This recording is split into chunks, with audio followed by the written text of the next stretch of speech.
وقد يستفيد الظنة المتنصح. اور کبھی کبھی واقعی نصیحت کرنے والے بھی بدنام ہو جاتے ہیں. وما أردت إلا الإصلاح ما استطعت وما توفيقي إلا بالله عليه توكلت وإليه أنيب. وذكرت أنه ليس لي ولأصحابي عندك إلا السيف. میں نے اپنے امکان بھر اصلاح کی کوشش کی اور میری توفیق صرف اللہ کے سہارے ہے، اسی پر میرا بھروسہ ہے اور اسی کی طرف میری توجہ ہے. تم نے یہ بھی ذکر کیا ہے کہ تمہارے پاس میرے اور میرے اصحاب کے لیے تلوار کے علاوہ کچھ نہیں ہے.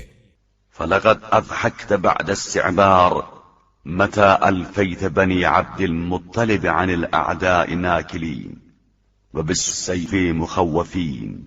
تو یہ کہہ کر تم نے روتے کو ہنسا دیا ہے. بھلا تم نے اولاد عبد المطلب کو کب دشمنوں سے پیچھے ہٹتے یا تلوار سے خوف زدہ ہوتے دیکھا ہے؟ فلبث قليلا يلحق الحيجا حمل.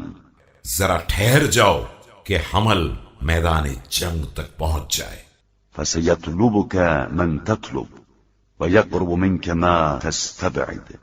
فأنا مرقل نحوك في جحفل من المهاجرين والأنصار والتابعين لهم بإحسان. ان قریب جسے تم ڈھونڈ رہے ہو وہ تمہیں خود ہی تلاش کر لے گا، اور جس چیز کو بعید خیال کر رہے ہو اسے قریب کر دے گا. اب میں تمہاری طرف مہاجرین و انصار کے لشکر کے ساتھ بہت جلد آ رہا ہوں، اور میرے ساتھ وہ بھی ہیں جو ان کے نقش قدم پر ٹھیک طریقے سے چلنے والے ہیں. شديد زحامهم ساطع قطامهم متسربلين سرابيل الموت. أحب اللقاء إليهم لقاء ربهم.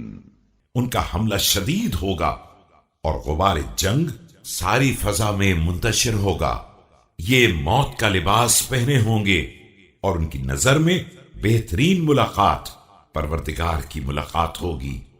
وقد سحبتهم ذرية بدرية وسيوف هاشمية.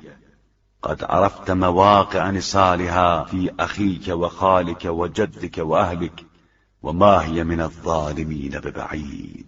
ان کے ساتھ اصحاب بدر کی ذریت اور بنی ہاشم کی تلواریں ہوں گی.